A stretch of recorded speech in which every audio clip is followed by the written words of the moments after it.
Il n'y aura pas, dites-vous, de retour en arrière. La révolte est devenue une révolution. Le régime vacille. Sur quoi repose encore ce régime? Est-ce qu'il repose sur la peur qui, depuis 43 ans, contamine la société, ankylose et endort les consciences et l'esprit de révolte? Ou est-ce qu'il peut encore compter sur de solides forces de répression? Alors déjà, pour répondre à la première question, Jean-Marie, je fais depuis 2 mois et demi des dizaines et des dizaines d'interviews par semaine en fait, d'Iraniens de l'intérieur, d'Iraniennes, des jeunes, des moins jeunes, toute génération. Tous disent, sans exception, qu'ils ne veulent plus du régime des mollahs.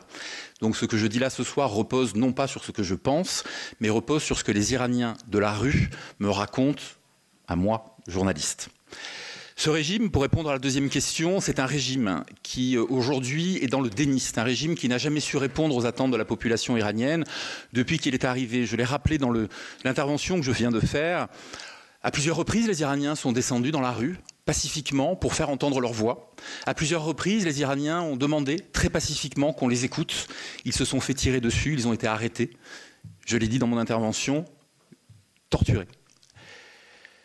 Aujourd'hui, la violence, les assassinats, le viol, qui est aussi l'arme du régime, sont devenus en fait les seuls moyens, je pense, de tenir pour ce régime qui est à bout de souffle. C'est en tout cas moi ce que je perçois dans le cadre de mes enquêtes.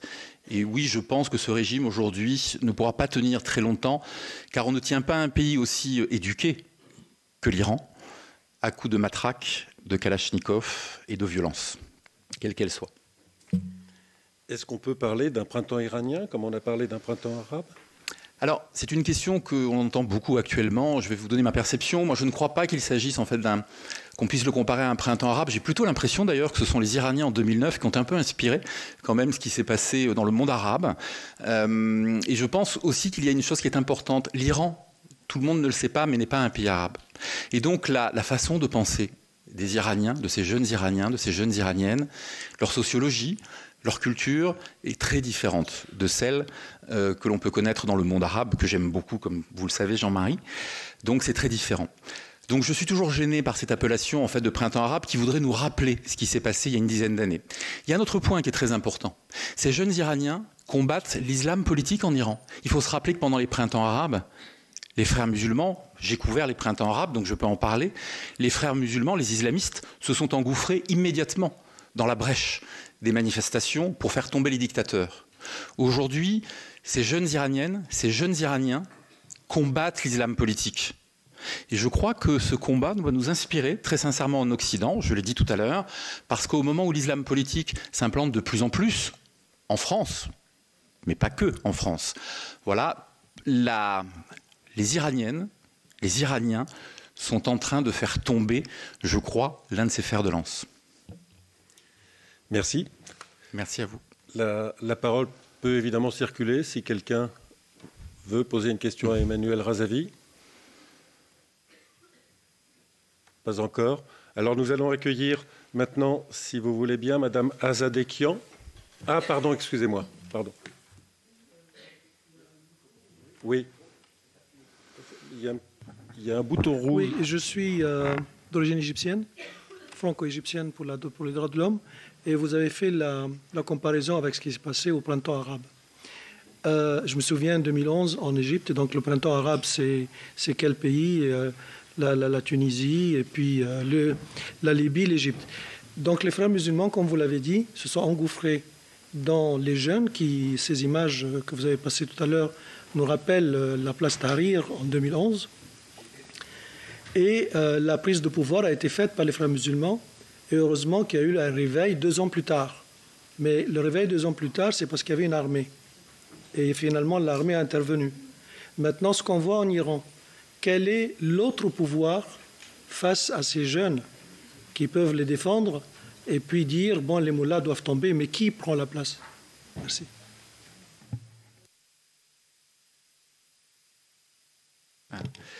Merci infiniment, monsieur, pour votre question.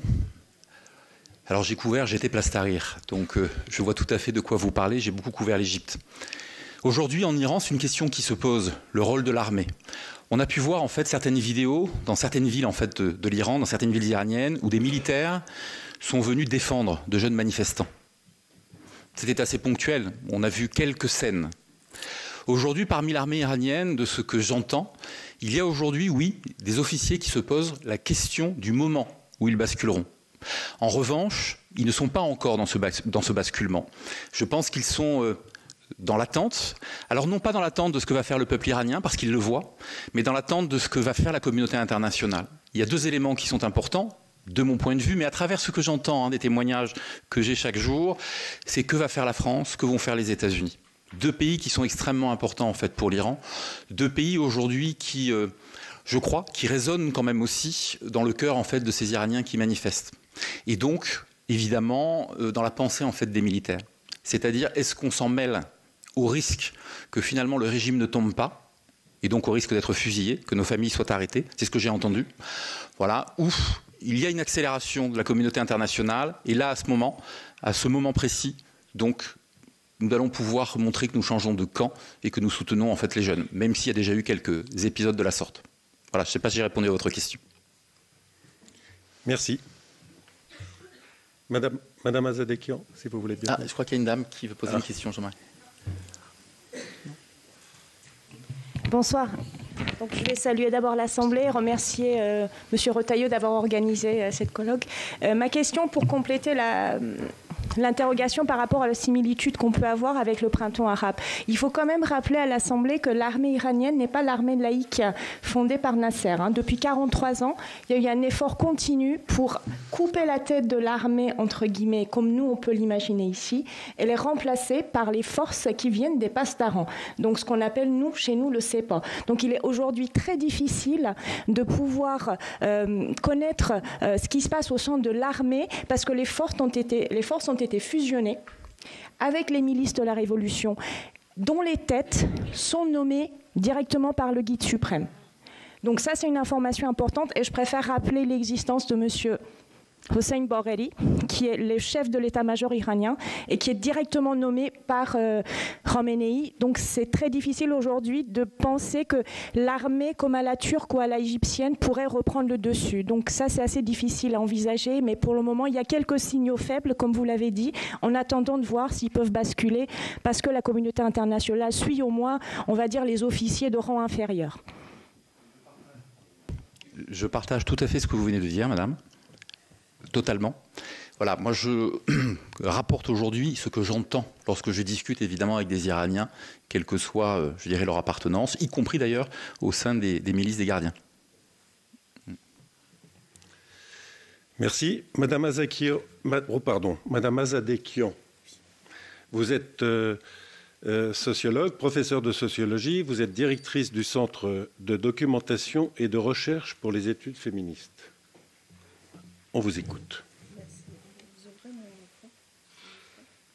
Merci beaucoup. Bonsoir, mesdames et messieurs. Je suis honorée d'être... J'ai l'impression. Bonsoir, mesdames et messieurs, vous m'entendez? Je suis honorée d'être ici parmi vous ce soir. Je vais très rapidement faire tout d'abord une présentation de l'Iran pour ceux et celles qui connaissent pas les particularités de ce pays, à savoir qu'il s'agit d'un ancien empire, que donc nous avons une mosaïque ethno-linguistique et religieuse, c'est-à-dire que c'est un pays multiethnique et multireligieuse qui s'est constitué sur plusieurs millénaires. Donc c'est un pays qui effectivement se trouve à la croisée à la fois de Moyen-Orient, d'Asie centrale, et donc de ce fait l'Iran a beaucoup aussi influencé les courants civilisationnels à la fois du monde iranien, du monde indien, mais également du monde islamique en général. Donc l'Iran a été conquis par les Arabes, l'armée arabe au 7e siècle. Donc l'islamisation de l'Iran a duré pendant plusieurs décennies, voire siècles. Et donc la religion zoroastrienne a cédé la place à la religion musulmane. Et donc au XVIe siècle, sous les Safavides, le chiisme, qui est aujourd'hui au pouvoir en Iran, devient la religion de l'État contre l'Empire ottoman qui était le califat sunnite. Donc, je vous disais, l'islam chiite est majoritaire, mais il y a aussi un islam minoritaire, à savoir l'islam sunnite, qui est à l'heure actuelle très surveillé. C'est très difficile de vous dire combien de pourcentage de la population est sunnite, puisque ça interdit, lors des recensements, de poser cette question, mais selon mes enquêtes de terrain en Iran jusqu'en 2008, j'estime à 20% le nombre des sunnites en Iran, essentiellement constitués des Kurdes, de Baloutches et des Turkmènes. Ce sont les minorités particulièrement, à l'heure actuelle aussi, réprimées.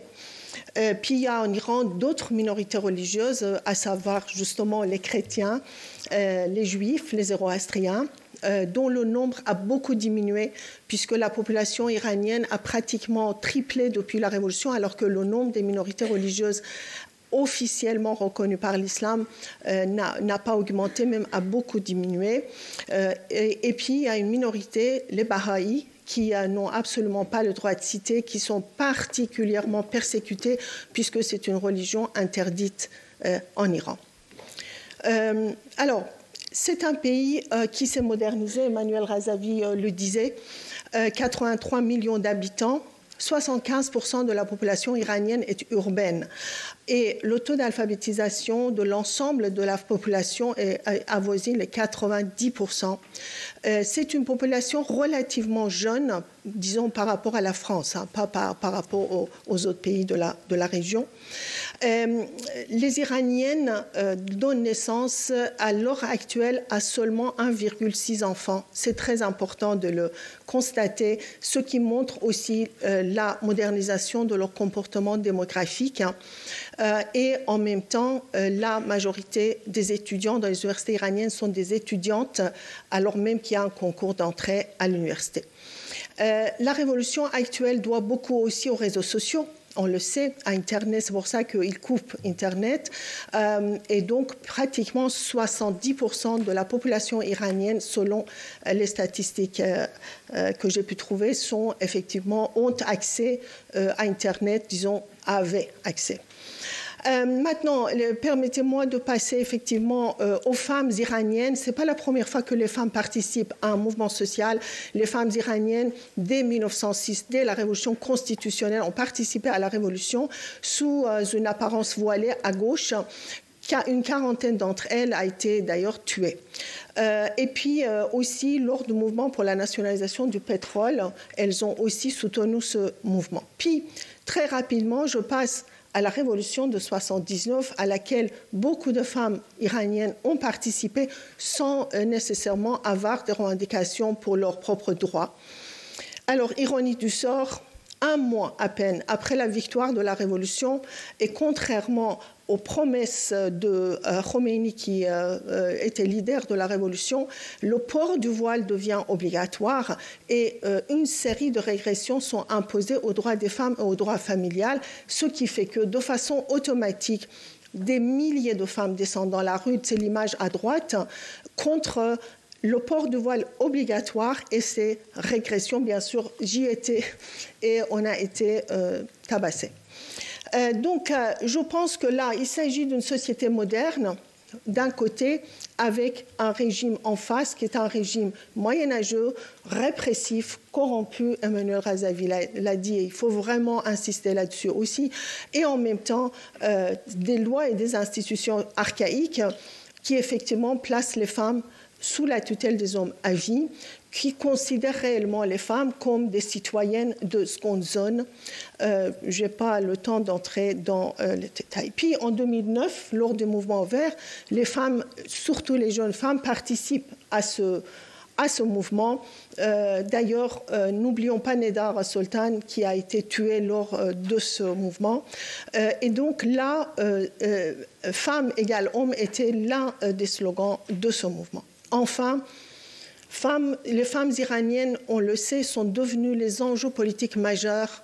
Ce sont elles qui vont qui ont défié ce régime à maintes reprises et aujourd'hui fort heureusement soutenu par aussi beaucoup d'hommes et en particulier de jeunes hommes après l'assassinat de Jina Mahsa Amini qui était comme une goutte qui a fait déborder le vase puisque les revendications étaient déjà là et aujourd'hui les femmes sont au devant de la scène contestataire et pour la première fois dans ce pays je pense que les hommes en particulier dans la jeune génération ont bien compris que c'est une révolution des femmes contre l'islam politique et que tant que les femmes n'aient pas obtenu l'égalité, eh bien, on ne peut pas parler d'un avenir démocratique pour ce pays. D'où l'importance des combats des femmes et de leur présence dans cette révolution. Merci. Merci, Madame Kian.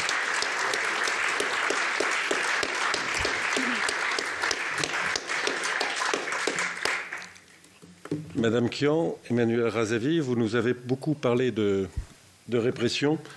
Pour comprendre vraiment de quoi on parle, je vous propose maintenant d'écouter les témoignages d'anciens prisonniers du régime iranien. Mesdames et messieurs, tout d'abord, je vous excuse pour bien il faut que je parle persan pour bien exprimer mes sentiments. Pendant ce témoignage, je parle persan. من کاوه شیرزاد هستم. مهندس عمران 45 سال دارم و 12 سال در فرانسه زندگی می‌کنم.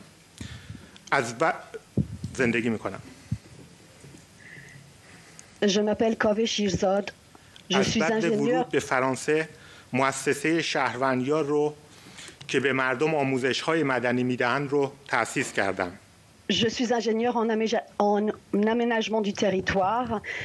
J'ai 45 ans et depuis mon arrivée en France, il y a 12 ans, je suis l'un des fondateurs de l'association L'Ami du Citoyen qui organise des formations au droit civil.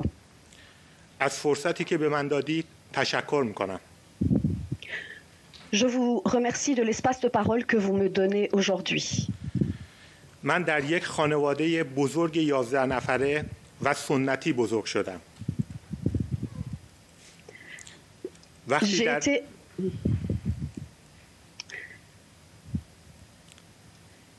J'ai été élevé à Eslamshah dans une famille nombreuse traditionnelle de 11 personnes. وقتی در ایران انقلاب شد، دو برادر من که تنها 15 سال داشتن، توسط جمهوری اسلامی صرفاً به دلیل پخش اعلامیه یکی پس از دیگری دستگیر و زندانی شدند. Après la révolution islamique en 79, deux de mes frères ont été arrêtés, l'un après l'autre à un an d'intervalle, par les agents du régime, tous deux à seulement 15 ans. Ils ont été emprisonnés, accusés de diffusion de tracts anti-régime islamique. یکی از برادرهام به اعدام محکوم شد و دیگری به 9 سال زندان. L'un a été condamné à mort et l'autre à 9 ans d'emprisonnement. برای اینکه شما رو با آنچه در ایران میگذره آشنا کنم، میخوام شهادت بدم بر سر ما و کسانی که زندانی میشن مثل ماها چه میاد. Pour que vous sachiez ce qui se passe en Iran, je vais témoigner de ce qui arrive à nous et aux personnes qui sont enfermées dans ces geôles. بعد از 2 سال از دستگیری برادرانم، نمایندگان مجلس جمهوری اسلامی به زندان میان و زندانیان میپرسن آیا شما شکنجه شده اید یا خیر؟ Au bout de la deuxième année de prison de mon frère, des représentants de l'Assemblée nationale de la République islamique ont rendu visite aux prisonniers et leur ont demandé « Avez-vous été torturés ?» هیچ کس تو میان زندانیا جرأت نمیکرد واقعیت شکنجه رو در ایران بیان کنه. اما برادرام از میون زندانیان بلند میشن و میگن برادرم بلند میشه و میگه ما رو از روز اول شکنجه کردن و بدنش رو به مسئولان نشون میده که جای شلاق و کبودی بود. Personne parmi les prisonniers n'ose parler de la réalité des tortures infligées en prison. Mais mon frère s'est levé et a dit Depuis le premier jour de notre incarcération, tous les jours, on nous torture et il a montré aux représentants les marques laissées par les coups de fouet reçus et les contusions sur son corps. بعد از رفتن نمایندگان، مسئولان سنگدل زندان اونو به سلول انفرادی میبرن. و اون که هنوز زیر 18 سال داشت رو بهش تجاوز میکنن تا درس عبرتی بشه برای سایر زندانیان. Après le départ des représentants, les responsables impitoyables de la prison ont mis mon frère dans un cachot à l'isolement. Ils l'ont violé pour en faire un exemple, une leçon pour les autres prisonniers. Mon frère était encore mineur. برادرم در زندان بعد از این تجاوز از نظر روحی کاملا خرد و نابود میشه. Mon frère, en prison, après ce viol, il s'est complètement effondré psychologiquement. وقتی مادرم به ملاقات برادرم میره و از موضوع خبردار میشه که این تجاوز اتفاق افتاده، میره به دفتر جلاد زندان اوین اسدالله لاجوردی و با داد و فریاد به این موضوع اعتراض میکنه. Quand ma mère est allée en prison lui rendre visite et qu'elle a appris ce qui lui était arrivé, elle s'est précipitée en criant au bureau de Assadollah Lajevardi, le bourreau de la prison d'Evin, pour protester. اونها در جواب مادر 40 چند ساله من رو دستگیر میکنن و زیر شدیدترین شکنجه ها قرار میدن، در حالی که ما هیچ خبری از اون نداشتیم که چه اتفاقی براش افتاده. En guise de réponse, ils ont aussi arrêté ma mère, qui avait 40 et quelques années à ce moment-là, et lui ont infligé de terribles tortures sans que nous ayons aucune nouvelle d'elle. بعد از 1 ماه مادرم رو با آمبولانس و روی برانکارد به خونه میارن و در حالی که داشت جام میداد به میان ما بچهای خردسال گذاشتن و میرن. Après un mois, ils l'ont ramené en ambulance dans un sale état sur un brancard en train de mourir et l'ont déposé à la maison où nous étions, ses enfants de bas âge. مادرم به شدت میلرزید و به سختی نفس میکشید. Ma mère tremblait de tout son corps et avait beaucoup de mal à respirer. ما بچهای کوچک فکر میکردیم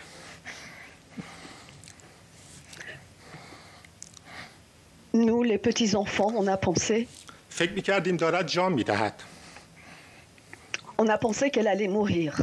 او را مطابق رسوم مذهبی به سمت قبله خواباندیم. On l'a donc mise allongée face à la Mecque, respectant les rituels religieux. تا با درد کمتری زندگیش پایان یابد. Pour qu'elle termine sa vie moins douloureusement.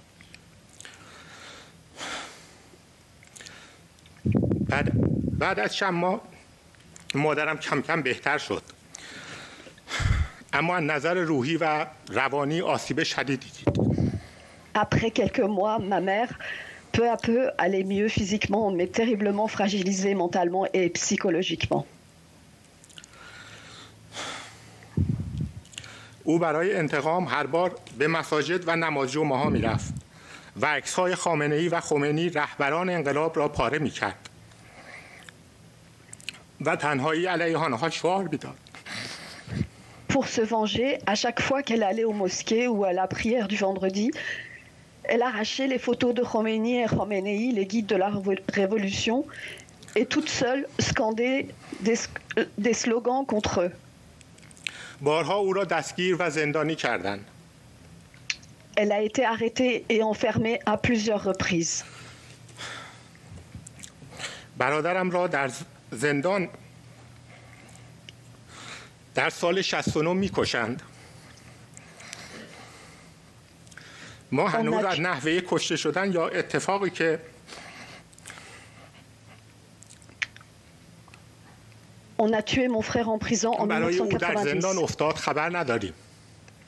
Encore aujourd'hui, on ignore ce qu'il s'est passé dans la prison et comment il a été tué. مادرم نیز آخرین باری که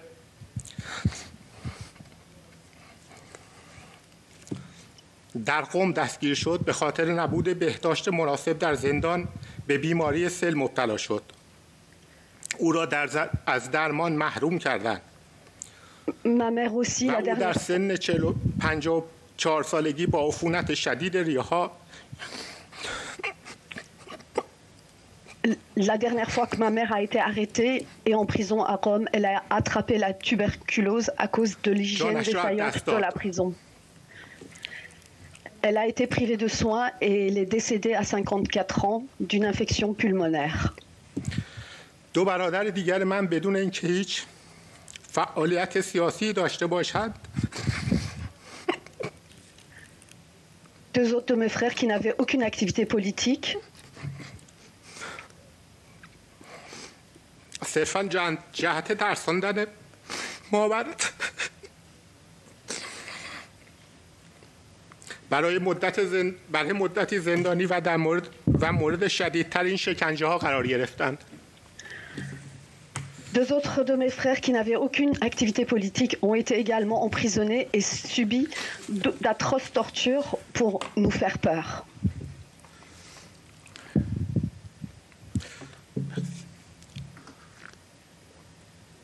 خود من دوبار در ایران به دلیل فعالیت‌هایم از جمله وبلاگ نویسی و دفاع از زندانیان سیاسی زندانی و شکنجه شدم. J'ai été aussi emprisonné et torturé 2 fois en Iran pour avoir tenu un blog internet et avoir défendu des prisonniers politiques. اعضای دیگر خانواده من با اینکه هیچ فعالیتی نمی‌کنند، همچنان در ایران تحت آزار و اذیت هستند. Le reste des membres de ma famille qui n'ont aucune activité politique sont encore en Iran et sont toujours sous pression et harcelés. این تنها خانواده ما نبود که این فجایع را تحمل کرد و تحمل می‌کند. ده‌ها هزار خانواده در ایران سرنوشت‌های مشابه و حتی هولناک‌تر از ما داشتند و دارند.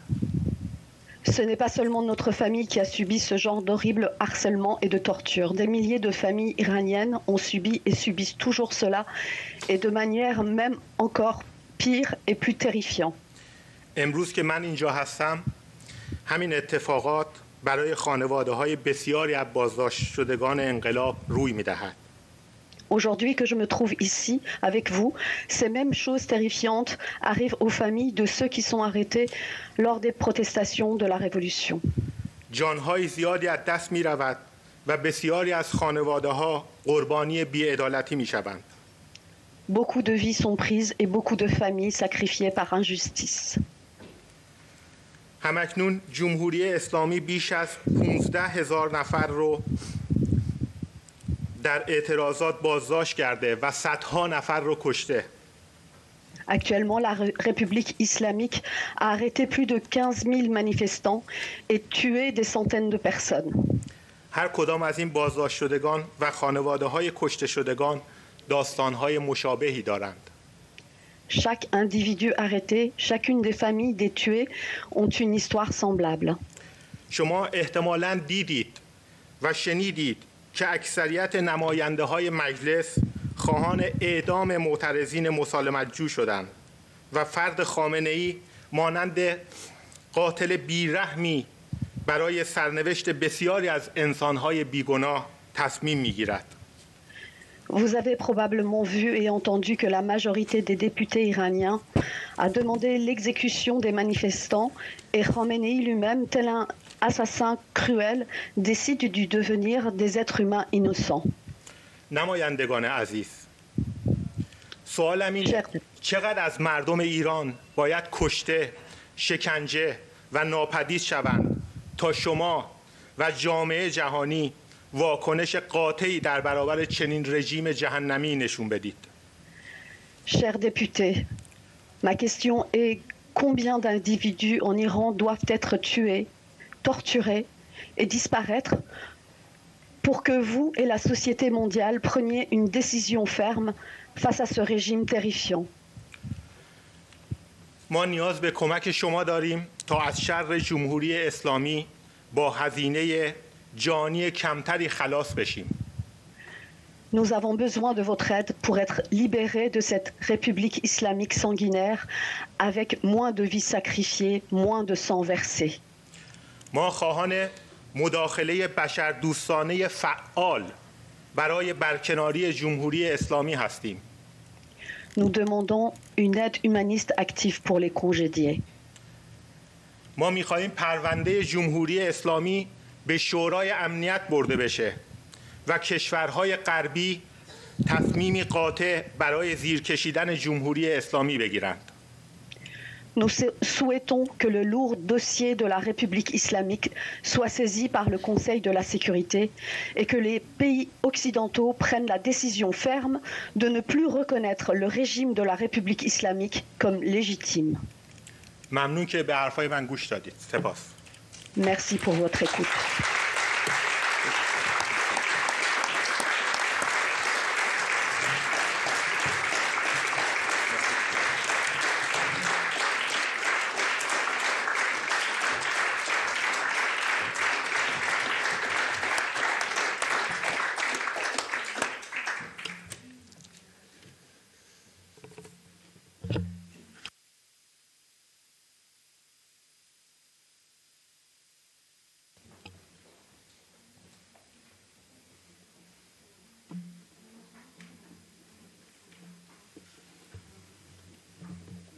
Bonsoir. J'ajoute rien parce que je crois que ça pourrait être indécent. Et le mieux, c'est qu'on vous écoute, madame.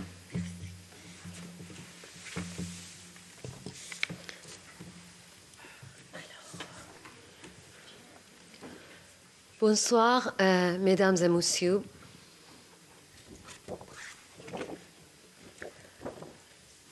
به این عکس نگاه کنید.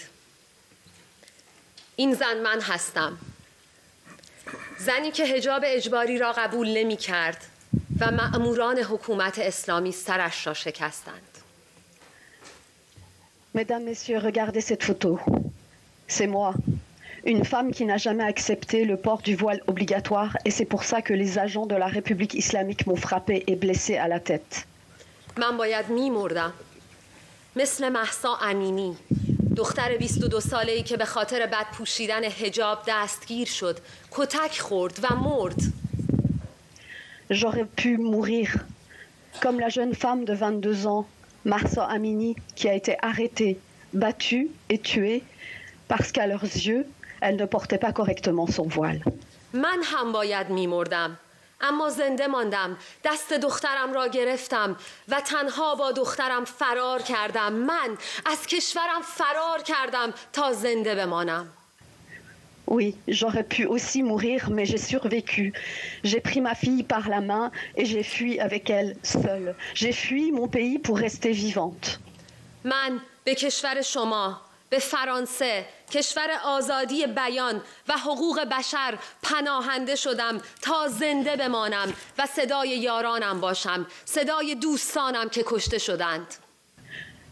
Je me suis réfugiée ici, dans votre pays, en France, le pays de la liberté d'expression et des droits humains, pour rester vivante et pour pouvoir être la voix de mes camarades, la voix des amis qui ont été exécutés. میخواهم اولین خاطرم از کودکیم را بگویم. 5 ساله بودم. مأموران رژیم پدرم را دستگیر کرده بودند. Je vais vous raconter un de mes premiers souvenirs. J'avais 5 ans quand les gardiens de la Révolution ont arrêté mon père. پدرم زیبا بود. مردی کوهنورد با سبیل‌های پرپشت مشکی. پدرم قهرمان زندگی من بود. Mon père était bel homme, un grimpeur émérite bien bâti, avec une moustache bien fournie noire. Mon père était mon héros.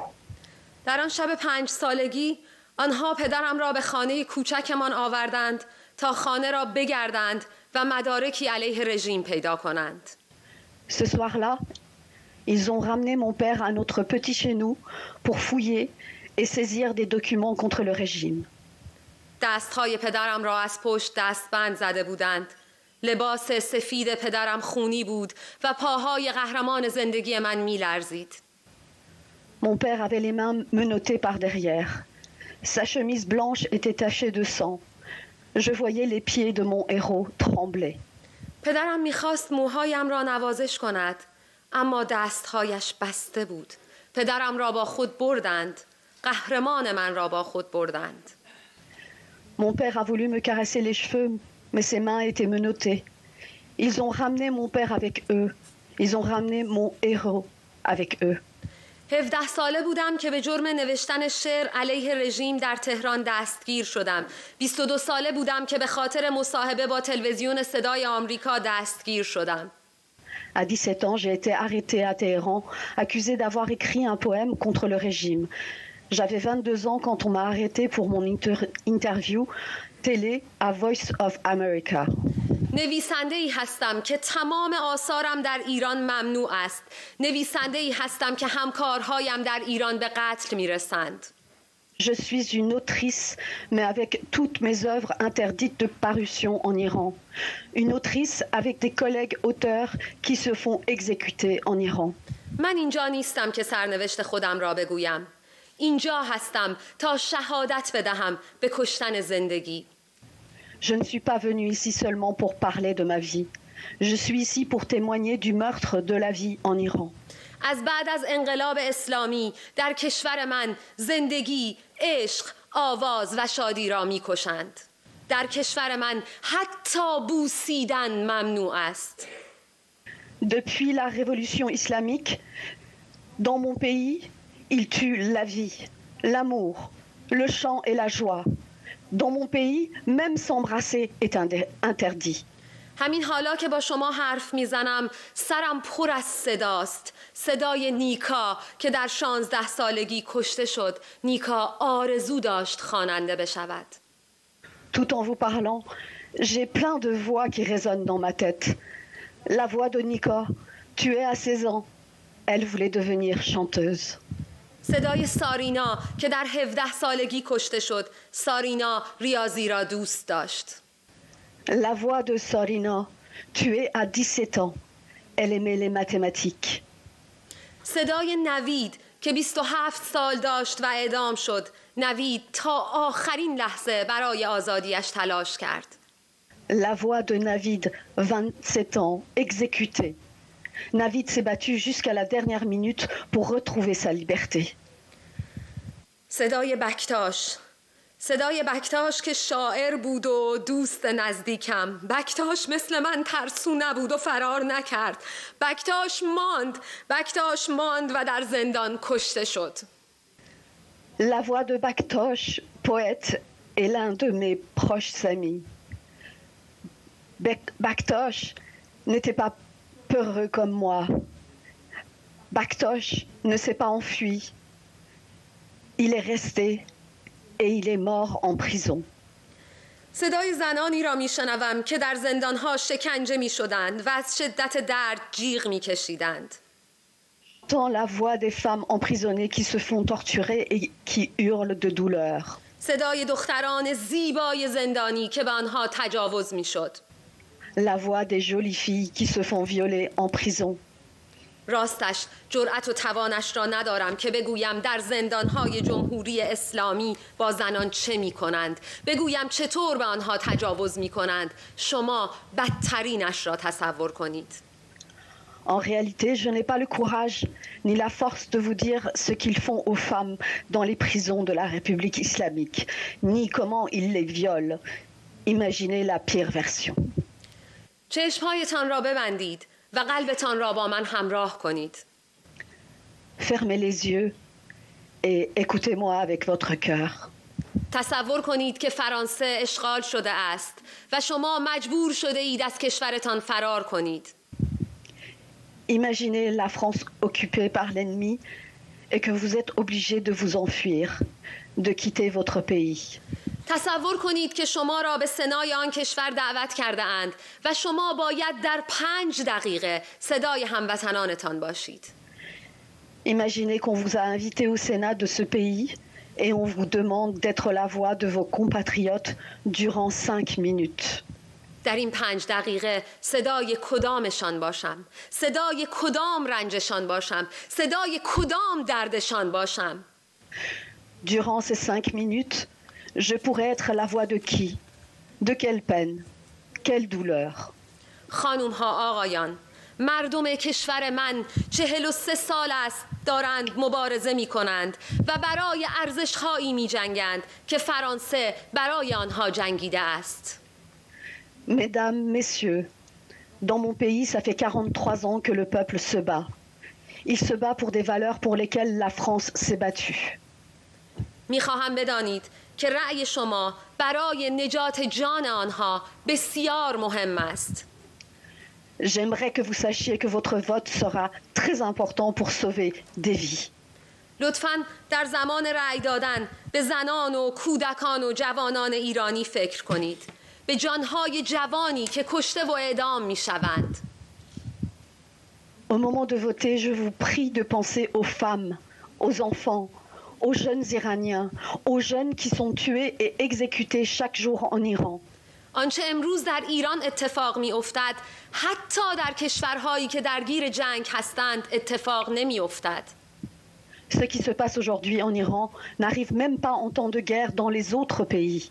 دستگیر کردن دانش آموزان، L'arrestation des collégiens et lycéens, شلیک مستقیم به کودکان، tirer sur des enfants, استفاده کردن از آمبولانس برای جابجایی مأموران سرکوب، l'utilisation des ambulances pour conduire des agents de la répression, ربودن بیمار مجروح شده با گلوله از بیمارستان و ده‌ها مورد دیگر که حتی در جنگ هم ممنوع است. dérober les blessés à balles à l'hôpital et des dizaines d'autres agissements qui sont interdits même en temps de guerre. من مهتاب قربانی، شاعر و نویسنده‌ای که به کشور شما پناه آورده است، دست یاری از شما می‌خواهم. جمهوری اسلامی یک حکومت تروریستی است. با جمهوری اسلامی مذاکره نکنید. انقلاب مردم ایران را به رسمیت بشناسید. Moi, Mahtab Ghourbani, autrice et poétesse réfugiée dans votre pays, je vous demande de l'aide. Le régime de la République islamique est un régime terroriste. Ne négociez pas avec ce régime. Reconnaissez officiellement la révolution du peuple iranien. ما حق داریم در آزادی و برابری و برادری زندگی کنیم. شما با رأی خود علیه جمهوری اسلامی می توانید جان مبارزین در راه آزادی را نجات بدهید. Nous avons le droit de vivre en liberté, égalité, fraternité. En votant contre la République islamique, vous pouvez sauver la vie de tous ceux qui sont en train de se battre pour la liberté. کنار مردم ایران بایستید که تاریخ را دیکتاتورها نمی نویسند. تاریخ روایت مردم است و مردم ایران از شما کمک می خواهند. Soutenez le peuple iranien. L'histoire ne s'écrit pas par les dictateurs. Elle s'écrit par le peuple et le peuple iranien vous demande votre soutien et votre aide. Soyez notre voix, femme, vie, liberté.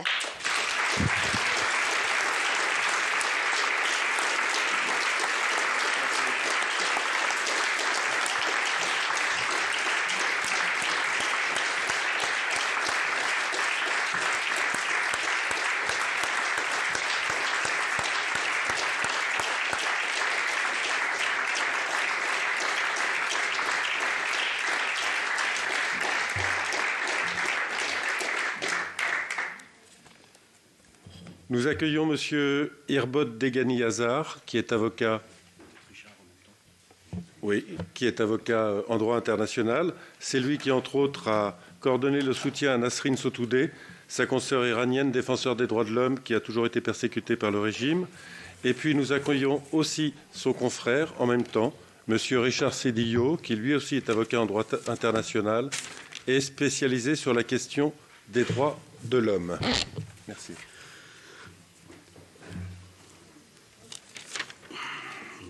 Bonsoir et merci de cette invitation. C'est très difficile de prendre la parole maintenant. Déjà pour les qualités, je rends à César ce qui appartient à César, le spécialiste du droit international est de l'autre côté de la barre. Je n'ai fait qu'assister et je vais vous expliquer un peu ce que j'essaye à mon petit niveau de faire pour me rendre utile. Alors, On m'a dit d'être très bref. Je sais pas faire plus. Ah, j'ai oublié le petit qui est sur la table. Je vais essayer. Alors, j'avais préparé une intervention assez dans un temps peut-être un peu plus structuré. Je vais essayer de vous donner des marqueurs pour faire bref. Et donc, je vous prie d'excuser ce propos s'il est un peu déstructuré, mais je vais essayer d'aller à l'essentiel pour vous pouvoir laisser le temps à la salle après de poser des questions. Déjà un marqueur personnel. Je suis arrivé en France à l'âge de 10 ans, en 1981, et je ne peux pas ne pas profiter de cette salle et de cette audience dans cette maison pour ne pas remercier ce pays d'accueil qui m'a permis d'avoir une vie sereine. J'étais venu passer quelques semaines de vacances en attendant que mon père, qui nous avait accompagnés à la frontière, participe à un renversement. Ça fait maintenant depuis 1981 que je suis là et il n'est jamais venu nous rejoindre. Donc ça c'est le marqueur personnel. Je suis avocat à Paris, je suis ancien membre du Conseil de l'Ordre et membre actuellement du Conseil national des barreaux, et à ce titre, depuis mon implication à l'Ordre, peut-être un peu avant, du fait peut-être de ma spécialité, de la spécificité de ma langue, j'ai gardé un contact avec les confrères iraniens, et notamment au moment du drame qu'a vécu notre confrère Nasrin Sotoudeh, à divers niveaux. À l'époque, Richard était au CNB, moi j'étais au barreau de Paris. On s'est coordonnés et on s'est fait ce qu'on sait mieux faire les avocats, ça veut dire les porte-paroles. Et on a essayé de garder le message et d'avoir une information. C'est un peu ce qu'on essaie de faire aujourd'hui pour pouvoir garder ce lien avec les confrères, un slogan que je pense réel, les oublier, c'est les condamner. Donc, un deuxième marqueur, à ce titre d'ailleurs, je vais vous lire tout de suite un message que Nasrin, un très court message, que notre frère Nasrin Sotoudeh, qui ne pouvait être présente avec nous, alors elle est condamnée, mais assignée à domicile, et elle aurait bien souhaité, mais c'est assez aléatoire, Internet, pour avoir des contacts et pouvoir organiser. Elle m'écrit, et donc c'est une traduction libre pour vous. Je suis profondément reconnaissant aux consciences éveillées qui, en déclarant leur solidarité avec le soulèvement Femmes, Vie, Liberté, font entendre nos voix en Iran et permettre au peuple iranien d'espérer pouvoir profiter un jour des avantages de la démocratie. L'histoire n'oubliera jamais un tel soutien. Nasrin. Un deuxième marqueur plus personnel que je vous donne pour comprendre peut-être la spécificité de l'Iran et le caractère résilient des Iraniens. Et pour vous montrer que s'ils en sont là aujourd'hui, c'est que la résistance dure depuis un certain nombre d'années en réalité. Vous savez, Richard pourra peut-être vous en parler, il a fait un petit film, il a participé avec un collectif où on voyait des actrices se couper les cheveux. C'est un sens symbolique pour nous. Ce symbole, il nous vient du Shahnameh, le livre de Ferdowsi, qui a été créé dans l'an 1000, c'est-à-dire pour 400 ans après avoir été où l'islam s'est installé, pour créer une résistance, une spécificité. C'est pour ça que les fêtes iraniennes, les fêtes païennes existent toujours, les fêtes anciennes existent toujours. Et ce Gisou Boram, c'est-à-dire ce fait de se couper les cheveux symboliquement qu'on voit, il faut que vous compreniez la symbolique, c'est le rituel de la mort de je vais y arriver le nom, Farangis, Farangis, je suis toujours entre les deux langues, c'est un peu Farangis. وقتی فارسی میخونم آسان‌تر فرنگیس بگم که وقتی فرانسوی میخونم. C'est le problème des G, des GH et des J. On m'a collé, moi, deux H à mon prénom, à mon nom de famille que je n'avais pas. Donc des Farangis dans le Shahnameh. Donc c'est important, ce symbole est important. C'est pas simplement de se couper les cheveux, c'est que ça nous renvoie à notre histoire ancestrale et à notre culture, qui est une culture autonome de résistance et de résilience. Un deuxième message pour vous dire qu'aujourd'hui, ici on s'organise. On est plein de collectifs. Moi j'ai la chance au niveau où je suis d'être membre du Conseil national des barreaux et de participer donc à faire voter des résolutions pour la défense des confrères. Je vais rester sur ce domaine des droits de l'homme. des droits des avocats, des droits à une justice équitable, des droits à une vraie justice, de la défense et des gens, des manifestants, et de l'arrêt des condamnations à mort qui sont devenues une arme réellement de répression des manifestants. J'avais un beau développement sur le sujet. Je vais pas vous le donner, tout simplement parce que je n'ai pas le temps. Par contre, je vais vous montrer ce qu'on fait. On est plusieurs collectifs à travailler ensemble. Ce travail a été fait par un collectif d'artistes, dont l'un des membres est Sepan Donesh, qui est venu au Conseil national des barreaux pour remercier la profession d'avocat pour tout ce que nous faisons pour soutenir les confrères. Il faut savoir qu'aujourd'hui, en Iran, quand vous êtes avocat et que vous allez défendre quelqu'un, vous êtes assimilé à celui que vous défendez, et donc vous vous retrouvez vous-même en prison. Pour les peines les plus graves, c'est l'article de souvenir 43 de la Constitution, du Code pénal, qui dit qu'à partir du moment où vous êtes sur les crimes les plus graves, vous n'avez pas le droit de choisir librement votre avocat, vous êtes obligé de choisir sur une liste d'avocats. Quand on sait le contexte général où la pendaison a été appelée de ses voeux par un nombre important de personnes à l'Assemblée, au Parlement iranien, alors la grande majorité, je crois que c'est 277 qui ont voté ça, vous imaginez dans quelle situation se retrouvent les gens et pourquoi tout le monde va dans la rue. Alors, je ne sais pas, voilà. Ce genre de choses que nous faisons, celui-ci est beaucoup plus visuel qu'un autre travail que nous faisons dans un autre collectif avec Richard, il vous en parlera plus. Ce genre de choses, c'est de répertorier jour le jour. Alors, on n'est pas les seuls à le faire, et c'est important que vous le sachiez, de remonter. Il y a par exemple aussi sur papier cet ouvrage qui est fait au jour le jour. Chaque jour, on voit, grâce aux réseaux sociaux, ce qui se passe, et on fait des témoignages, on écrit les lieux, on écrit les noms, on écrit les causes, et on envisage, et on espère, on compte beaucoup sur cette future résolution pour nous donner les moyens de pouvoir rendre justice à toutes ces personnes.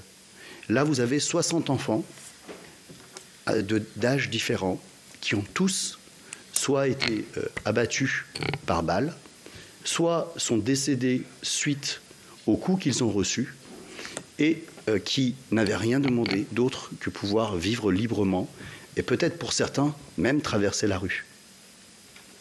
Je pense que ça va être beaucoup plus parlant que de vous faire mon développement sur ce que nous faisons. Et sincèrement, aujourd'hui, le message que je vais vous faire passer, c'est n'hésitez pas à liker, n'hésitez pas à montrer que vous êtes là, derrière vos ordinateurs, derrière vos téléphones, parce que de l'autre côté, ils le savent, et ça leur donne de l'énergie. Je vais laisser, et pas aller beaucoup plus longtemps, je vais laisser Richard peut-être terminer sur les actions concrètes qu'on essaye de mener, parce qu'on est là pour témoigner de ça. Mais sachez qu'il y aura un... Alors, révolution, j'ai deux questions. Alors, je vais y répondre tout de suite. Allez-y, posez des questions. Non, allez-y. Non, on gagne du temps comme ça, c'est très bien. Non, mais c'est bien de me la poser, parce que je ne me rappelle plus. Vous ne vous rappelez pas des questions. Donc, moi non plus. Si, la première, est-ce qu'on peut encore dialoguer avec l'Iran ? Et si oui, comment ? Alors, j'aime beaucoup cette question. C'est pour ça que je voulais que vous me la posiez, parce que vous me posez la question de dialoguer avec l'Iran et pas avec les Iraniens. Ça dépend de la définition qu'on donne à l'Iran. On peut dialoguer avec l'Iran parce que c'est un pays complexe, avec des populations, avec des cultures complexes. Et il ne faut surtout pas hésiter à travers les réseaux sociaux, quand vous avez des doutes, quand vous avez besoin de parler avec quelqu'un, quand vous vous étonnez, quand vous voulez faire part de votre solidarité, quand vous lisez quelque chose, vous avez des petites choses comme Google Trad, vous écrivez en français, vous écrivez en persan un peu mauvais, mais ça leur fera plaisir. Donc dialoguez avec les Iraniens, dialoguez avec les gens que vous avez de l'autre côté, qu'ils ne restent pas anonymes et que vous ne restiez pas anonyme pour eux. C'est déjà le premier point. Et alors la deuxième question, évidemment, donc on a compris qu'il fallait se mobiliser sur les réseaux sociaux, exprimer notre solidarité, mais plus concrètement, qu'est-ce que la communauté internationale, et plus particulièrement les instances politiques françaises, et notamment les parlementaires, peuvent faire pour aider les Iraniens ? J'aurais aimé que ce soit l'Iran aussi cette fois-ci. Ce qu'ils peuvent faire, c'est ce qu'on est en train de faire ce soir, parler, nous faire écho de ce qu'ils font, recueillir les preuves, faire tout ce qui est prévu, tout ce qui a été dit depuis le début, c'est-à-dire sanctionner les coupables, dire qu'il y a une justice après, qu'il y a un lendemain avec une justice, donner des horizons aux gens qui sont là-bas. Et pourquoi pas, moi je suis dans l'utopie, je sais qu'il y aura des difficultés, mais je rêverais une saisine de la Cour pénale internationale par la France qui aurait saisi le Conseil de sécurité pour pouvoir mettre en œuvre des réelles sanctions. Maintenant, j'ai une casquette qui est peut-être une casquette un peu différente dans ma pratique quotidienne. J'ai une casquette de médiateur, je fais beaucoup ça. Je suis désolé que la France ait décidé au mois d'octobre dernier, fin de 6 octobre dernier, d'envoyer un ambassadeur en France, alors que tout le monde faisait partir les ambassadeurs. Mais chiche, maintenant qu'on y est, qu'ils servent réellement à la diplomatie et qu'il soit l'acteur d'un dialogue et que le porte-parole de la France ait des libertés et qu'il soit un peu courageux sur ce point-là. J'avais prévu un extrait du dictionnaire de Diderot et d'Alembert de 1751 qui donne la définition historique de ce que doit être la médiation en France et qui était la leçon de l'école de la diplomatie française qui a été un peu oubliée. Je ne vous le lirai pas parce que c'est un peu long, mais je vous invite à aller le voir, c'est très intéressant et c'est parlant. Et chiche, puisque vous avez envoyé un émissaire et qu'aujourd'hui c'est un diplomate français qui vient de prendre poste, qu'il ait le courage de porter une voix courageuse et de demander à ce que cela cesse et participer, comme ça a été fait dans d'autres pays peut-être, sous l'égide de la France, à un dialogue et pouvoir peut-être faire sortir toutes ces personnes qui sont dans Evin et qui sont des activistes, qui sont en prison, mais qui ont aussi une voix, qui ont aussi des choses à dire. Merci. J'ai fait le plus rapidement possible. Merci.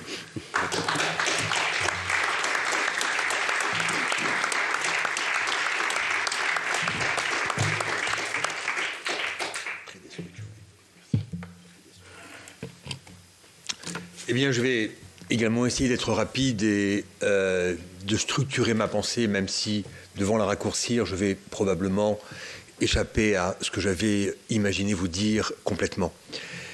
Et j'ai commencé à m'intéresser à la question iranienne, alors que je n'ai pas la chance d'être iranien, lorsque j'ai entendu parler du sort qui était réservé à notre consoeur Nasrin Sotoudeh, alors que j'étais membre du Conseil national des barreaux, condamné en tout à 38 années de prison et 148 coups de fouet. Le barreau français, sachez-le, est très attaché à la défense de ses confrères qui, à travers le monde, où que ce soit, sont menacés. Et je crois pouvoir dire que c'est probablement l'un des barreaux ou le barreau au monde qui envoie le plus souvent des observateurs pour assister à des procès ou pour venir en aide à ceux de nos confrères qui sont menacés. Je pars dans quelques jours au Gabon pour défendre un confrère, ça n'a pas de lien avec l'Iran, mais qui est lui-même menacé en d'autres circonstances. C'est pour nous une tâche essentielle. J'avais donc proposé que le portrait de Nasrin soit apposé sur la façade du Conseil national des barreaux, boulevard Haussmann. C'est un grand immeuble et l'Assemblée générale du Conseil avait voté cette idée et j'ai été heureux évidemment que la présidente décide de couvrir l'entièreté de cet immeuble avec ce portrait, ce qui a eu, je crois, un effet considérable et qui a pu être de nature aussi à la protéger. Irbod le disait à l'instant très bien, il l'a fait lui-même pour le barreau de Paris à l'époque et la notoriété, nous le savons, fort heureusement, peut participer à la protection de ceux que nous souhaitons défendre et c'était la raison de ce mouvement. Et puis, nous avions déposé également un recours devant une instance des Nations Unies, mais il est évident que son sort était déjà extrêmement connu. Alors aujourd'hui, qu'est-ce qu'on peut faire juridiquement? La situation est difficile. Pourquoi? Parce que vous le savez, l'Iran est une véritable dictature, de sorte qu'elle ne ratifie pas les instruments internationaux qui pourraient éventuellement permettre de mettre en œuvre des procédures destinées à protéger les victimes. L'Iran a ratifié ce qu'on appelle le pacte international relatif aux droits civils et politiques, qui est un instrument très important, mais n'a pas ratifié le protocole facultatif qui nous permettrait de saisir le comité des droits de l'homme de l'ONU de requêtes individuelles. C'est regrettable, mais c'est évidemment volontaire de la part de cet État, comme vous pouvez l'imaginer. Nous pouvons saisir le groupe de travail des Nations Unies sur la détention arbitraire, qui lui reste compétent, mais qui rendra un avis probablement très intelligent, comme il le fait habituellement, mais qui évidemment ne sera pas contraignant, comme vous pouvez l'imaginer. Le droit français ne permet pas d'agir devant les juridictions françaises sur le fondement du crime de génocide ou même du crime contre l'humanité commis en Iran. Alors nous avons imaginé éventuellement que nous pourrions peut-être déposer des plaintes sur le fondement de la Convention contre la torture. Je ne vais pas vous faire un cours de droit, mais l'avantage de cette convention, c'est qu'elle porte une véritable compétence universelle, ce qui veut dire que les juridictions françaises ou anglaises ou belges ou italiennes sont compétentes pour connaître des crimes de torture, quelle que soit la nationalité de l'auteur, quelle que soit la nationalité de la victime, et quel que soit le territoire du pays sur lequel le crime a été commis. Alors, c'est un énorme avantage, évidemment. La seule condition, c'est que le tortionnaire se trouve sur le territoire où la plainte a été déposée au moment de son arrestation. C'est-à-dire que la France, si une plainte est déposée en France, la France n'aurait pas le droit d'aller le chercher dans un pays tiers. D'accord ? Et la France ne pourrait pas non plus demander son extradition. Mais en revanche, nous nous sommes dit, mais pourquoi ne pas inviter, et je souhaiterais que le Sénat travaille sur cette question, qui a des moyens que nous n'avons pas forcément, pourquoi ne pas faire en sorte que dans tous les pays, au moins européens, soient déposées des plaintes contre ces tortionnaires pour les empêcher définitivement de voyager dans quelque pays démocratique que ce soit. Et nous avons déjà des renseignements. Et nous avons déjà, grâce au travail absolument qui a été fait, nous avons déjà des noms de victimes, mais également des noms de criminels. Je peux vous assurer que ça aurait un impact médiatique et juridique considérable. Alors on en a parlé parce qu'a eu lieu il y a peu de temps le Congrès mondial contre la peine de mort à Berlin, et nous avons évidemment beaucoup parlé de l'Iran. Parce que la peine de mort, à laquelle nous sommes évidemment tous profondément opposés, a toujours été appliquée scandaleusement en Iran à l'encontre des majeurs, des femmes et même des enfants. Et nous savons très bien aujourd'hui, parce qu'elle est une arme politique entre les mains des mollahs, nous savons très bien que de très nombreuses personnes arrêtées de façon complètement arbitraire vont être condamnées à mort et probablement exécutées. C'est la raison pour laquelle le Congrès s'est emparé, et l'association Ensemble contre la peine de mort qui organise ce congrès fait partie d'une plateforme qui s'appelle Impact Iran, et elle travaille considérablement sur ces questions, qui réunit de nombreuses ONG iraniennes qui, je pense, travailleront aussi sur ces questions de torture, et j'espère que nous pourrons avancer. Je peux vous annoncer aussi que nous avons rédigé un mémoire, un recours, qui va être signé par de nombreuses institutions d'avocats, le Conseil national des barreaux, le barreau de Paris, la Fédération nationale des unions de jeunes avocats, le syndicat des avocats de France, l'association des conseils d'entreprise et la conférence des bâtonniers et l'Observatoire international des avocats en danger, Ensemble contre la peine de mort. Ces associations vont signer ce recours qui va être déposé devant le rapporteur spécial sur l'indépendance des juges et des avocats. Vous allez me dire pourquoi les juges et les avocats et pourquoi pas les autres? Alors les rapporteurs spéciaux ont déjà été très très alimentés d'informations. Parce que nous sommes avocats et que nous avons souhaité saisir ce rapporteur auquel peut-être pour l'instant beaucoup d'ONG avaient moins pensé, et c'est normal. Parce qu'un nouveau rapporteur a été désigné et est entré en fonction. Et parce que le sort qui est réservé à ces avocats est absolument épouvantable pour deux raisons, je me dépêche. Je vous promets, je me dépêche. Pour deux raisons. D'abord parce qu'eux-mêmes, à titre individuel, sont arrêtés, torturés, violés en prison, comme tous ceux qui le sont. Mais on les arrête aussi pour ne pas leur permettre de défendre ceux qui ont été arrêtés, et notamment ceux qui ont été condamnés à mort, et ne pas leur permettre d'exercer le recours, l'appel, qui doit être en principe formé dans les 20 jours de la condamnation. Je dis un mot enfin sur la résolution des Nations Unies qui doit être présentée jeudi aux Nations Unies et qui décide notamment d'une enquête internationale. Il faut absolument que cette résolution soit soutenue, notamment par les parlementaires français. Excusez-moi si j'ai été trop long. Non, vous avez été court et en étant court, vous avez répondu à toutes mes questions, ce qui nous permet de rattraper un petit peu la pendule. Et peut-être on va pouvoir écouter le prochain témoignage qui va être très impressionnant puisqu'il s'agit du témoignage de Shirin Ebadi, que vous connaissez évidemment tous, qui est elle aussi avocate et qui a été prix Nobel de la paix. Et c'est en visioconférence, pardon.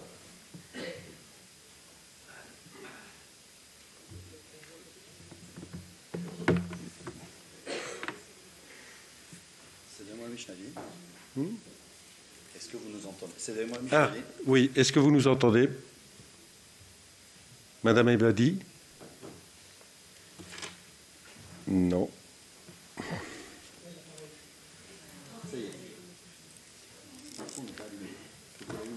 Bonsoir, madame. Alors, on ne vous entend pas? به من داده شد سپاسگزارم و برای صرفه‌جویی در وقت من فقط به چند نکته اساسی اشاره می‌کنم. از جمله اینکه دادخواهی مهسا دختر جوانی که در خیابان توسط qui a été assassinée par les forces de police, ce qui a déclenché les récentes protestations. À ce jour, aucune suite n'a été donnée à cette plainte. Or, 2 journalistes qui ont pris une photo de cette jeune femme à l'hôpital et qui ont publié un reportage sur son enterrement dans la presse iranienne sont emprisonnés depuis plus de 2 mois, accusés de... Nous parlons donc d'un pays dont le gouvernement laisse le meurtre impuni et considère le journalisme comme un délit répressible.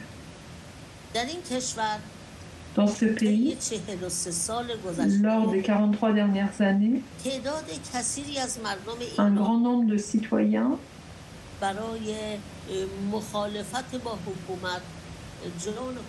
ont payé de leur vie leur opposition au régime en place. Le nombre de victimes lors des protestations récentes n'est pas clair, car l'État ne publie aucun chiffre et ce n'est que grâce aux informations délivrées par les familles et après vérification par des organisations des droits de l'homme que des chiffres minimaux peuvent être annoncés.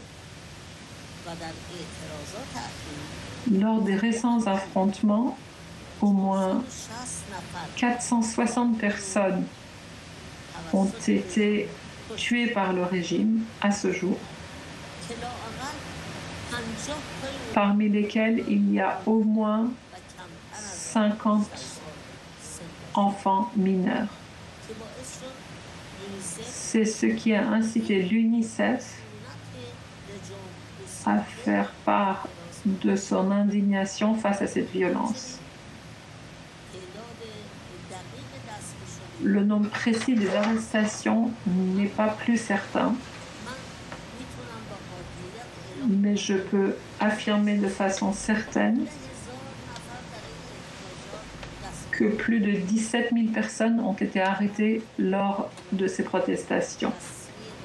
D'après une publication officielle de la justice iranienne, à ce jour, 10 condamnations à mort ont été prononcées, dont l'une à l'encontre d'un chanteur de rap.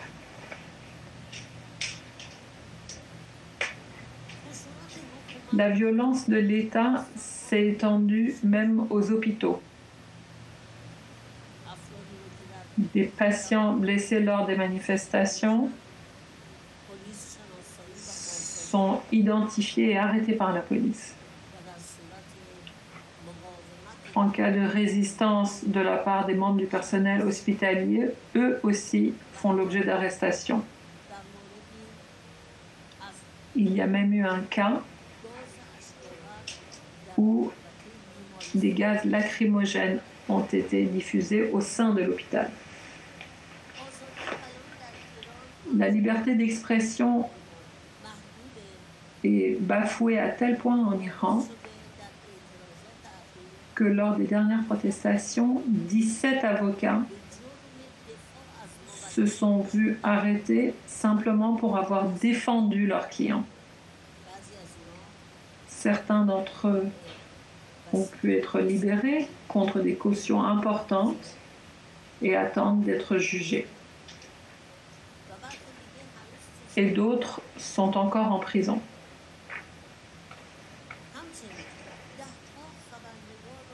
De même, des dizaines d'écrivains et de journalistes sont arrêtés. Ils sont en prison simplement pour s'être exprimés et avoir fait des révélations sur des sujets dont le gouvernement ne souhaite pas entendre parler.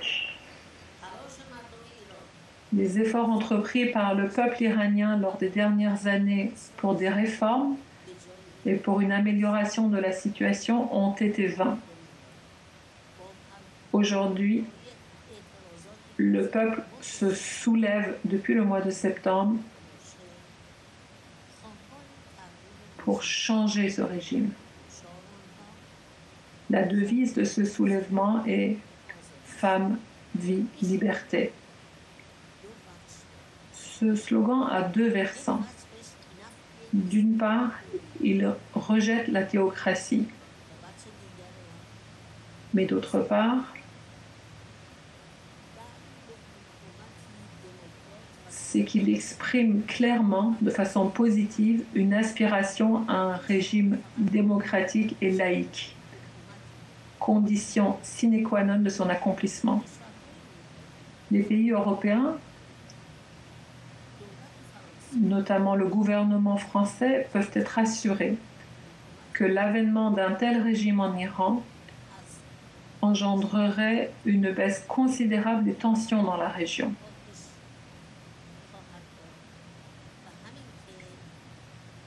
Conséquent, une baisse des demandes d'asile en raison d'une sérénité dans cette région. La violation des droits de l'homme est si criante en Iran que le Conseil des droits de l'homme de l'ONU a voté le 24 novembre par une nette majorité la création d'une mission spéciale pour enquêter sur la répression meurtrière de ces protestations.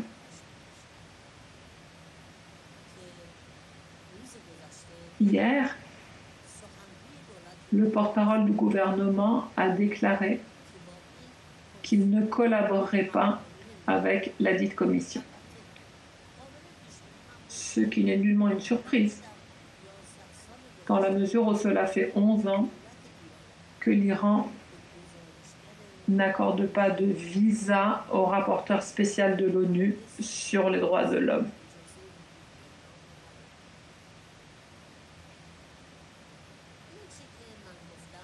Tout ce que je viens de dire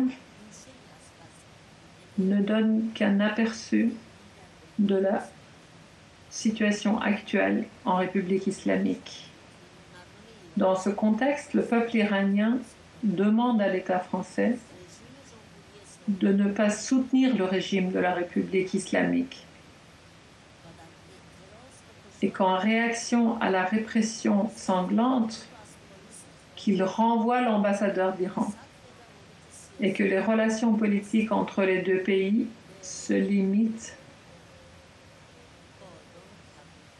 à des rapports consulaires. Aussi, nous demandons aux représentants du peuple français de reconnaître le corps des gardiens de la Révolution comme terroriste et de prendre des sanctions contre lui. Je rappelle que d'après la Constitution, le rôle de ce corps est exclusivement de protéger le système de la République islamique. Il n'a pas de lien avec l'armée régulière qui assure la défense des frontières.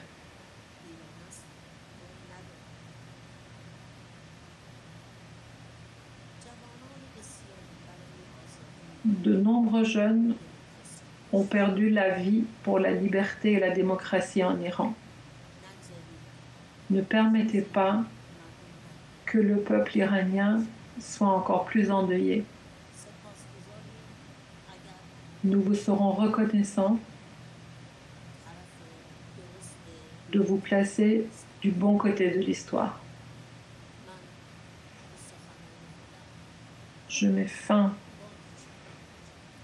à ma prise de parole en vous remerciant à nouveau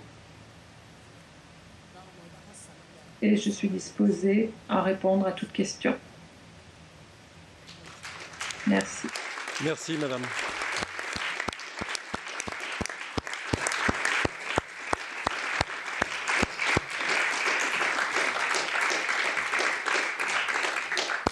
Merci, madame Ebadi, d'avoir pris le temps de ce témoignage.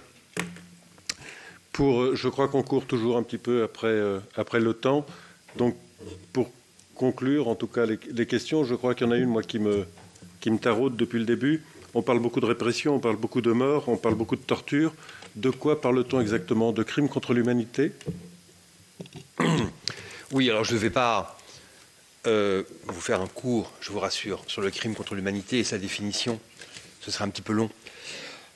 Il ne fait pas l'ombre d'un doute aujourd'hui que l'ampleur des crimes commis à l'égard de la population, cette ampleur est constitutive d'un crime contre l'humanité. Le crime de génocide pourra éventuellement être discuté, notamment à l'encontre de la population du Kurdistan et du Baloutchistan. Il n'est pas impossible, à mon sens, lorsque des informations complémentaires nous auront été données, que l'on puisse considérer qu'un crime de génocide, avec une intention de destruction d'une partie de la population, ait été constitué. En l'état et en revanche, à mon sens, il ne fait strictement aucun doute sur l'existence d'un crime contre l'humanité, au sens notamment du traité de Rome portant création de la Cour pénale internationale, même si celle-ci ne pourra malheureusement être saisie que par le Conseil de sécurité, puisque l'Iran n'a pas ratifié ce traité. Merci, maître. Je crois, madame, que la conclusion vous appartient. Madame Annick Billon, vous êtes présidente de la délégation aux droits des femmes et à l'égalité des chances entre les hommes et les femmes. Merci beaucoup. Votre Majesté, Votre Altesse royale, chers collègues sénatrices et sénateurs, Mesdames et Messieurs, je veux commencer par remercier l'ensemble des intervenants qui se sont exprimés avec courage ce soir au Sénat. C'est un véritable honneur pour moi de conclure cette conférence que le président Bruno Retailleau et moi-même avons souhaité dédier au courage du peuple iranien et plus précisément à celui des femmes de ce pays qui, au péril de leur vie, se battent chaque jour depuis plus de 2 mois contre le régime. Permettez-moi de remercier tout particulièrement Bruno Retailleau qui est à l'initiative de cet événement. Nous formons une équipe dans le département de la Vendée. Je connais la force de son engagement, la sincérité avec laquelle il le porte et la solidité de ses convictions qui ne sont jamais à géométrie variable. Vous pouvez compter sur lui, vous pouvez compter sur nous. Comme j'ai déjà eu l'occasion de le dire, nous, parlementaires français, affirmons que les femmes iraniennes ne sont pas seules et que nous les soutenons dans leur combat héroïque. Elles ne sont pas seules d'abord parce qu'elles sont soutenues par le peuple iranien. Un vent de liberté historique souffle aujourd'hui sur l'Iran. Hommes et femmes réunis pour défendre leur liberté fondamentale et leurs droits.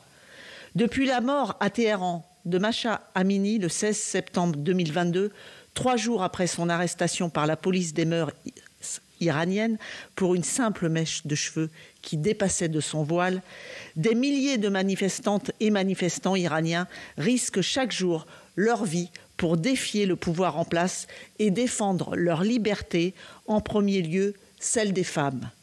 Au péril de leur vie, les Iraniennes arrachent et brûlent publiquement leur voile, symbole d'oppression par le régime en place. Je salue la dignité, la force, le courage de ces femmes que rien ne semble pouvoir arrêter, comme vous, madame, messieurs, qui avez témoigné tout à l'heure. La contestation populaire s'est aujourd'hui transformée en un mouvement révolutionnaire dirigé contre la théocratie au pouvoir en Iran. C'est toute la jeunesse iranienne qui défie le pouvoir des mollahs. La jeune génération ne se bat pas pour une idéologie, mais tout simplement pour la liberté et pour la vie. Les manifestations et émeutes qui ne cessent de prendre de l'ampleur dans le pays depuis plus de 2 mois ont fait des centaines de morts et entraîné des milliers d'arrestations arbitraires. Vos témoignages ce soir confirment la violence et la répression par le pouvoir en place. Nous les avons entendus et écoutés, ils nous obligent ces témoignages. Le régime fait régner la peur des mises à mort, la torture, les passages à tabac, les tirs à balles réelles sur des manifestants non armés en pleine rue. Le régime tue. La police iranienne n'hésite plus à entrer dans les universités pour réprimer les étudiants soupçonnés d'apporter leur soutien à la lutte pour les droits des femmes. Ces universités où les filles sont aujourd'hui plus nombreuses que les garçons. Plus nombreuses, oui. Pourtant, les femmes et les filles en Iran sont toujours considérées comme des citoyennes de seconde zone par le pouvoir en place. Leur persécution perdure ainsi depuis de nombreuses années. Les discriminations et les humiliations envers les femmes sont nombreuses. Les droits des femmes et des filles sont continuellement bafoués. La loi et les pratiques de la police des mœurs en attestent. Pour mémoire, l'âge légal du mariage pour les filles est toujours fixé à 13 ans. Les pères peuvent même obtenir des autorisations pour marier leurs filles à un âge encore plus jeune. Le port du voile imposé par la loi est synonyme de harcèlement quotidien, d'invisibilisation des femmes, de détention arbitraire et d'actes de torture de la part des gardiens de la Révolution. Les discriminations se retrouvent dans le droit pénal, puisqu'en Iran, les filles peuvent être condamnées à mort dès l'âge de 9 ans, contre 15 pour les garçons. Désormais, la contestation gagne tout le pays. Il ne s'agit plus seulement de dénoncer les atteintes aux droits des femmes, c'est tout un régime et ses abus qui sont remis en cause. Ce soir, je veux témoigner de mon admiration, de notre admiration, devant le courage de ce peuple qui se soulève. Ces femmes et ces hommes exemplaires préfèrent mourir plutôt que de vivre dans un pays où leurs droits fondamentaux sont niés. Si les femmes iraniennes ne sont pas seules, c'est aussi parce que des voix s'élèvent dans le monde entier pour les soutenir, comme nous tous ici ce soir, vous tous et toutes, mesdames et messieurs, mais aussi les sénatrices et sénateurs qui sont là dans la salle et qui relayent d'ores et déjà depuis un certain temps tous ces messages que vous avez exprimés ce soir pendant cette conférence. Je vois au premier rang Nathalie Goulet, Marie Mercier, j'ai vu tout à l'heure Joëlle Guerriot-Mellam, Valérie Boyer et d'autres, Else Joseph. Voilà, vous, les sénatrices et les sénateurs sont à vos côtés. La délégation aux droits des femmes que je préside et le Sénat tout entier sont aux côtés du peuple iranien. Si le mouvement de contestation était à l'origine un mouvement féministe tourné vers la défense des droits des femmes iraniennes, il s'est très vite transformé en un profond mouvement de contestation du régime autoritaire iranien. Pourquoi ? Parce que lorsque les droits des femmes sont bafoués, c'est la société tout entière qui est bafouée. Ce sont les droits humains qui sont niés. Défendre les libertés et droits fondamentaux des femmes, c'est se battre pour une société égalitaire et respectueuse des différences. La force de la révolution populaire qui s'est mise en marche ne va pas et ne doit pas s'arrêter. Elle débouchera, je l'espère, sur la construction d'une société iranienne plus juste, dont les principaux piliers seront la liberté et la laïcité. La communauté internationale, si elle est vraiment attachée à la défense des droits des femmes et des droits humains, doit envoyer un signal fort et unanime pour soutenir le peuple iranien. Comment accepter, par exemple, que l'Iran soit toujours membre de la Commission de l'ONU sur la condition de la femme? Le Canada et les États-Unis se sont déjà prononcés pour une exclusion de l'Iran de cette commission onusienne. Qu'attendons-nous? La France doit également l'exiger. Vous avez formulé, mesdames et messieurs, des demandes, des propositions. Je vous cite: nommer et condamner ces terroristes, sur les visas, des condamnations, le renvoi de l'ambassadeur, la reconnaissance du crime contre l'humanité. Toutes ces propositions, nous devons nous en emparer. Je souhaite qu'elles prospèrent. Je souhaite que la communauté internationale agisse collectivement pour mettre fin à la répression. Les exactions à l'encontre du peuple iranien doivent cesser. La France doit soutenir toute initiative coordonnée au niveau européen, au niveau international, pour y parvenir. Enfin, pour conclure, comment ne pas évoquer la situation des femmes afghanes, désespérément seules face au régime taliban? La communauté internationale ne doit pas faiblir dans son combat contre l'obscurantisme des talibans. Femmes, vie, liberté, au-delà des slogans, au-delà des déclarations, il faut agir. L'engagement et la détermination du peuple iranien nous obligent. Alors, si je peux me permettre, je vais reprendre ce magnifique geste de madame qui nous a fait un très beau témoignage tout à l'heure. Femme, vie, liberté.